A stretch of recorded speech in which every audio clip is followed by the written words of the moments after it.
is ringing because we're actually getting onto something here. Nathan, it's great to see you. What's the parliamentarian going to tell us today? So I think the parliamentarian is going to allow most of what the investable angle or the investment community cares about. Obviously, these tax cuts, the extensions, the cuts to Medicaid, Inflation Reduction Act, SNAP benefits. Yep. You know, we think it's going to be more structural things. Things like where they're trying to get rid of the Office of Financial Research, or maybe changing the funding mechanism of the Consumer Financial Protection Bureau. Things that are very important for us here in Washington, but for the New York community that's investing in this, we'd say it's probably most likely going to be out. Because the general rule of thumb is that if it impacts the budget, then it's allowed. But, you know, every single party, any single time they do a reconciliation package, they throw in the kitchen sink and they say, let's try and do this. So the Senate parliamentarian is going to come out later today. She's going to say, no, you can't do that. I don't think there's going to be a lot of fireworks here. And obviously the Senate does have the ability to just fire the parliamentarian or ignore the parliamentarian. Yeah, right. But, you know, I don't think that's going to happen in this case because I don't think they're going to get any major controversies. I'm waiting to hear when Donald Trump tells John Thune what happens with you. Ignore the parliamentarian, but we'll deal with that when it happens. That could be an interesting standoff. No tax on tips, no tax on overtime. This gets through the birdbath. It's more lawmakers who are concerned about those? Yeah, I think it does. I mean, I think it's one of those things where, you know, it's not going to be so much of a parliamentarian decision. It's going to be a deficit question.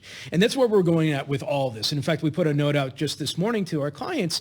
And it always is going to come down to the deficit because, you know, and I should have said earlier, the biggest question we're waiting for is whether or not the parliamentarian is going to allow the Senate to use current baseline policy as zero, meaning to extend the Trump-era tax cuts, the cost is effectively zero. If the parliamentarian approves that, which I think she will, if the parliamentarian approves it, then, you know, you don't really have to cut all that much to actually keep this package going forward. And that's why we always think that the deficit is the most likely impacted entity here from this package. Looking at Medicaid, the Inflation Reduction Act, SNAP benefits, it's much easier for the Senate to say, you know what, let's not cut those to the extent that the House proposed. Let's pull that back a little bit. We'll borrow today and we'll vote for something that will actually be tomorrow's pain as opposed to voting for something that's going to hurt our constituents in the next year or so. Understood. So let's lay out the concerns. You could really count them on one hand, right? What actually is going to be a concern for senators, and then when it comes back to the House, could be deal breakers. You change the cap on salt. You could lose a couple of lawmakers. The revenge tax is something we keep hearing about.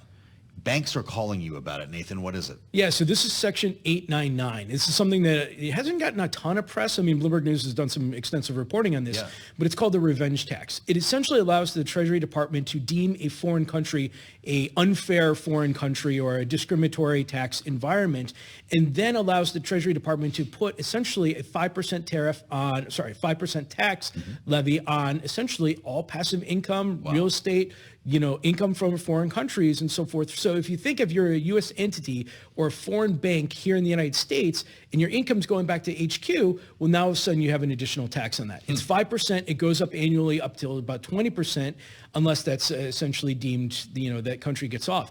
It's designed as a way to combat what they consider discriminatory digital taxes, mostly in the tech space. My colleague Andrew Silverman and I looked at it. It's going to most likely impact banks and the tech companies in particular, because if overseas firms decides they're not going to play in the United States anymore, then that's actually somewhat bad. So the main question we've been getting is the Senate going to pull this out? Senator Thune said that he's been looking at it. We think it's either going to be pulled out or it's going to be watered significantly.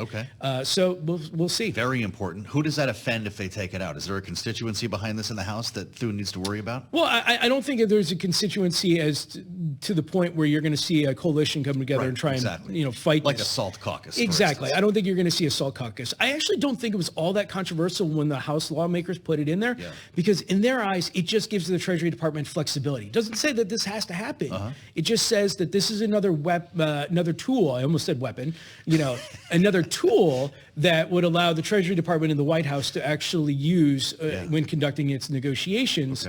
I don't think it was all that controversial when it was put in. I think it was one of those unintended consequences that was coming, especially from the non-U.S. foreign community. It would be kind of cool if there was a revenge caucus. If there was something called that. All right, then we've got green incentives, tax credits. Tom Tillis is calling.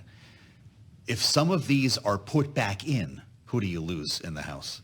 So I think this is one of those where, if you look at the original bill that came up from the House Ways and Means Committee, the electric vehicle tax credit was gone. Yep. I think that's still gone, despite out. Elon Musk's, discussions about it. I think if you're Tesla or any other car companies relying on it, and our view is that Tesla isn't so much relying on it, but I think that's gone.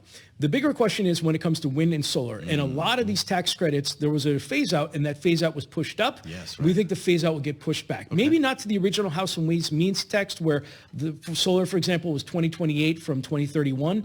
But, it will get pushed back a little bit just because the Inflation Reduction Act is very important to states like North Carolina because there's a lot of foreign CapEx money coming into the United States. And there's a lot of constituents out there, lawmakers, who say, look, I got 700 jobs being built in this district. Wow. I got a plant being built in this district. Right. So we think it's going to get pushed back. So keep in mind for like stocks like First Solar and Enphase, these things have hot sauce. They're almost like what we call the marijuana hot sauce stocks. Right. These things have been bouncing up and down based off of what's in this wild. language. So definitely watch this later this week because those stocks have hot sauce on them. Not always based on fundies, as they say. We've got a minute left here. Nathan, you running odds? 4th of July, August? We think the Senate can get it done around the 4th of July. I like to joke it's going to come a little bit later because I'll be on vacation. But I think we're saying 80% chance by the August recess. We're actually feeling fairly confident they get this done in late July. You kick out a great note to clients every week with a little inside something about what's going on in Washington. I always love these. What are you telling people to do if they want to watch this parade? Is there any way to get in and out of town? Is there like a Nathan Dean angle on this massive parade, the Army parade on Just like Saturday? with the NFL, it's great for my couch. That's a good answer. Yeah, buy a blimp, right? We're not even going to be able to get to work in a couple days. You see this? The street closures? Driving in this morning Forget was it. difficult. It has begun. Yeah. Sounds like it might be quite a show, though. Nathan, great. Nathan Dean, Bloomberg Intelligence, our senior U.S. policy analyst. How's that for a deep dive? What goes in? What stays out? We're going to talk about this, by the way, with Jason Smith, chairman